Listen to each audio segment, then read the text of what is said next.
Hi everyone, welcome to Little Wicket Railway. I'm Rob and in this video we're comparing ventilated vans. Specifically, this Cadbury van released by Dapol around April 2024 and this Cadbury van released by Rapido in April 2025. The big difference is that this Dapol model has an RRP of £13, but you can see I managed to get 5p off when I bought this from Roxham Miniature Worlds. And this Rapido model has a, wait for it, RRP of £34.95, but I got mine for £31.90 from Derails.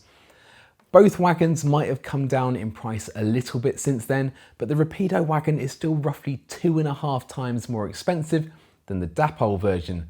And I want to see what that extra money gets you by taking a detailed look at each of these wagons.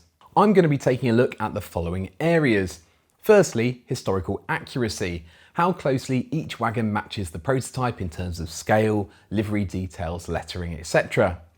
Secondly, print and finish quality, sharpness and the clarity of printing and paint application, things like that. Third, build quality and design, so looking at the materials used, the level of fragility, and to see if there are any glue marks or wonky parts. Fourth, detailing. We'll take a look at what's moulded versus separately fitted, and then what detail's been applied to the underframes, the roof and the ends. Fifth, the running performance. So this will be the smoothness of the wheel sets, the weight and the couplings. Basically, do they run well on a layout? Six, packaging. Are they well presented in the box? Is it easy to open? And does it provide protection during transit? And also, does it come with any documentation? And then finally, cost or value for money. We already know this is 2.5 times more expensive than this, but does that actually represent good value for money? Let's get started with historical accuracy. So let me start by saying that I'm no wagon historian, and I'm aware that these aren't meant to represent exactly the same wagon. So we're not playing spot the difference, but they are both ventilated vans of similar size, so it's a relatively fair comparison. The Rapido version is based on the Caledonian Railway's Diagram 67 design, and the tooling has been adapted to incorporate a variety of key differences across the range of models they've produced. Their website says that the tooling covers 2 different wheel styles, a range of braking systems, and 3 different axle box and spring arrangements. From my research, I understand that the wheelbase would have been 10.5 feet, which in 4mm scale means that the distance between the wheels should be 42mm, and that looks to be spot on. I wasn't able to find any other dimensions or diagrams, but given that this is a new tooling and Rapido had access to the wagons to take measurements, I think we can say that this model is going to be pretty accurate. Whereas the Dapol van is a bit more generic. It's based on an LMS design, I think, but more closely resembles the BR adaptation of the LMS design in the form of the 12-ton diagram 1/200 range. So I've done my research there. The wheelbase of this should be 10 feet, which translates to 40mm, and the model is spot on. The frame should be 17.5 feet, which would be 70mm, and that's also spot on. But unlike the Rapido model, which has tooling variations for braking, axle boxes and suspension, I believe the Dapol van tooling is generic in those areas. I think the tooling actually dates back quite some time to the Airfix or mainline railways era, so potentially a good few decades old now. In terms of the livery, I think the Rapido version is pretty close to the real thing. There's this photo taken in 1970 showing a Cadbury wagon being delivered to the Chasewater Railway, and it looks pretty similar. And here's a picture from the book Bourneville Steam and Chocolate by Mark Hitches, where the livery looks pretty much identical. Whereas the Dapol livery, whilst being very eye-catching and impressive, I'm pretty sure it's entirely fictional, so isn't historically accurate in any way. I'm going to introduce a scoring system for this comparison. So for historical accuracy, the Rapido wagon gets 5 out of 5, and I'm going to give the Dapol wagon 3 out of 5 for historical accuracy. I've knocked 1 point off because the design is a bit generic, and I've knocked 1 point off because the livery is fictional. Moving on to category 2, print and finish quality. We're looking at the sharpness and clarity of any paintwork and printing in this section. The Rapido wagon has slightly glossy paintwork and a bit of a shine to it, whereas the Dapol wagon has a matte finish applied, but in both cases it's been done really nicely. The colour is consistent across the wagons, it's not streaked or chipped anywhere, there's no overspill. Honestly, there's very little to differentiate them, except maybe for the edges of the roof. It looks like the roof of the Dapol wagon is part of the body moulding, and the painting process therefore captures the undersides of the roof and the edges. Whereas the Rapido wagon has a separately fitted roof, which means that the edges and visible undersides haven't been painted the same colour as the body, except along this area, which is the upper runner for the door, and that must have been picked out separately. The printing on the Rapido wagon is minimalist, but very neat, and they've done really well to get it over the bracing in this corner, just like the prototype. The printing on the Dapol wagon is pretty stunning and beautiful, and it utilises 3 colours. Again, the print has done really well to cope with the raised areas. So the liveries are very different, but both equally well applied. Both underframes are plain black with no printing, so it's not really worth considering them here. So for the scoring in this area, I'm going to give Rapido 5 and knock half a point off for Dapol purely due to the undersides and the edges of the roof, which I don't think would have been in the same colour as the body. I think they've just ended up that way because of the painting process. Next, we're on to build quality and design, looking at the materials used and how robust these models are. So both wagons are predominantly plastic, and in terms of construction, I haven't spotted any issues with either of them. They both get their weight from metal hidden within the body of the wagons, but we'll see just how much weight they have when we get to the running performance section. There are no glue marks or misshapen parts, and nothing's fallen off. The Rapido wagon has quite a bit of detail, but nothing feels particularly fragile.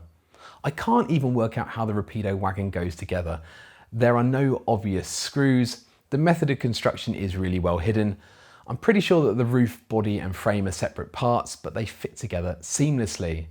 Whereas it's fairly obvious how the Dapol wagon is held together because there's a massive screw in the bottom. And it's very obvious that the body and frame are separate parts because there's a gap where they meet. Most people probably wouldn't notice that gap, but it definitely is there. Both models have metal wheels, but the Rapido wagon has metal bearings, whereas the Dapol wagon's wheels just sit in the plastic axle boxes.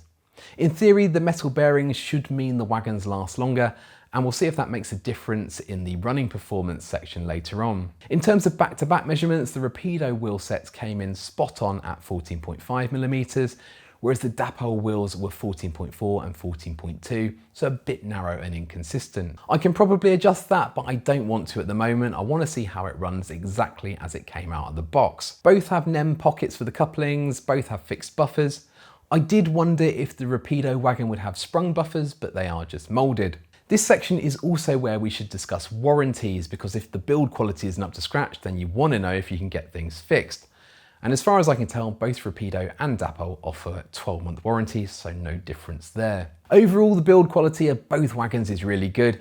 I'm going to give Rapido 5 out of 5. I can't find anything to fault on the build quality there. I'm going to knock a point off for Dapol because of that massive screw design, the gap around the frame and the lack of metal wheel bearings. The next category is detailing, and there is quite an obvious difference between the wagons here. The Rapido wagon is just covered in detail. The body has the moulded planking, rivets and door locking mechanism, but it's the underframe where most of the detail is. There's the brake rigging, the buffer system is visible, and the underside of the frame is moulded, and even the planking of the floor is there. It blows my mind just how much detail has gone into an area that will probably never be seen. The buffers look nice, and the hooks at each end are very fine. And the model comes with optional vacuum pipes. The Dapol model isn't lacking in detail, but it's got noticeably less and doesn't appear to be as fine. Again, the moulding on the body is good, but the underframe has significantly less going on. Rapido is the clear winner in this section. I'm giving it a full 5 out of 5 again, and the Dapol wagon is getting 3 out of 5. Next up is running performance, and there are a few factors that I want to consider here. Firstly, weight plays a big part in how well a wagon runs. The Dapol wagon comes in at 34 grams, whereas the Rapido wagon is 8 grams heavier at 42. That's 24% heavier, and whilst that doesn't necessarily mean it will run better, generally heavier wagons are better performers. Secondly, couplings. Both come with pre-installed tension lock couplings with self-centering mechanisms. The Dapol mechanism is a bit stiffer, but they both do self-center as advertised. And they're both exactly the same height, so there's nothing to tell them apart here. Thirdly, how free rolling are they? I let them roll down a gradient on my layout from the same point, and as you can see, the Rapido wagon travels quite a bit further than the Dapol wagon. And I think that's due to the extra weight and the metal bearings, which clearly do make a difference.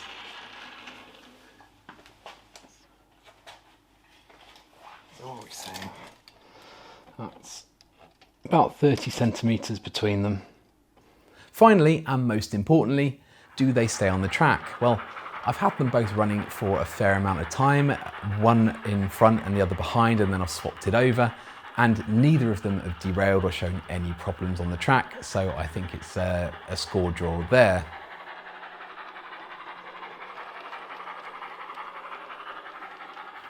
So scores for this section, I'm giving Rapido full 5 out of 5 again, there's nothing to fault here.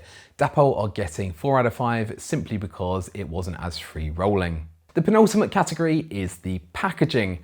The size of the boxes are exactly the same. Personally, I think the outside of the Rapido box is marginally more appealing to the eye because it's got the model artwork, but that's not enough for me to impact the scores. The big difference comes when you open the box. The Dapol wagon has a single clear plastic container that folds shut, but it doesn't clip together and the wheels are only held in place on the one side. I suppose it does the job, but the model does rattle around a little bit. Whereas the Rapido wagon has the type of plastic container that's normally used for a locomotive. It folds around the whole model and clips into place. It also comes with a sheet of plastic that goes over the roof and the 2 soft pads that push against each of the ends. It feels far more secure and the model doesn't move around at all. Both are very easy to open. The Dapol one is probably a bit too easy to open and the model could easily drop out if you're not careful. The other big difference is documentation. The Dapol wagon comes with nothing, whereas Rapido have produced a leaflet with history and some information about fitting the extra parts. So overall, I think it's another 5 out of 5 for Rapido, nothing to criticise there. And for Dapol, I'm knocking 1 point off for the packaging, which I don't think is as secure or kind to the model, and another point knocked off for the lack of documentation. Finally, let's look at value for money and cost. And this category is going to be very subjective because it depends what you value in a wagon. As I said at the start, the Dapol wagon cost me £12.95 and the Rapido one cost me £31.90. That's 2.5 times more expensive.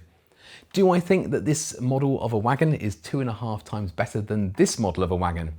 No, personally, no, I don't.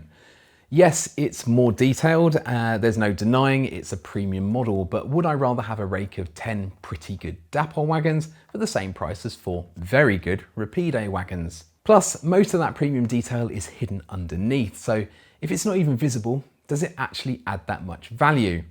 However, I appreciate if you've been waiting years for an accurate model of a Caledonian Railways Diagram 67 wagon to come along in a prototypical Cadbury livery, then you'll probably value this model quite highly. So I'm going to give 5 out of 5 to Dapol for cost because it does offer excellent value for money, and I'm going to give Rapido 3 out of 5 for cost. I think it's expensive for a wagon, and I don't think the extra detail is 2.5 times the value of the Dapol wagon. So here are my final scores. The Rapido wagon is the clear winner, and it got 5 out of 5s in most of the categories, only losing out in the value section because it is quite an expensive wagon. Whereas the Dapol wagon didn't score badly, but it did lose out in a few areas. But again, that's reflected in the price. Let me know what you think in the comments. Which one would you buy? Is all that detail on a wagon wasted effort, or is it about time that this kind of rolling stock got more accurate? If there are any of these still in stock, then I'll put affiliate links in the video description. But that's about it for this video. Special thanks to all the YouTube members and patrons for your support. It's very much appreciated. If you've enjoyed this video, then please give it a like and subscribe to the channel. Thanks for watching, and I will hopefully see you again soon.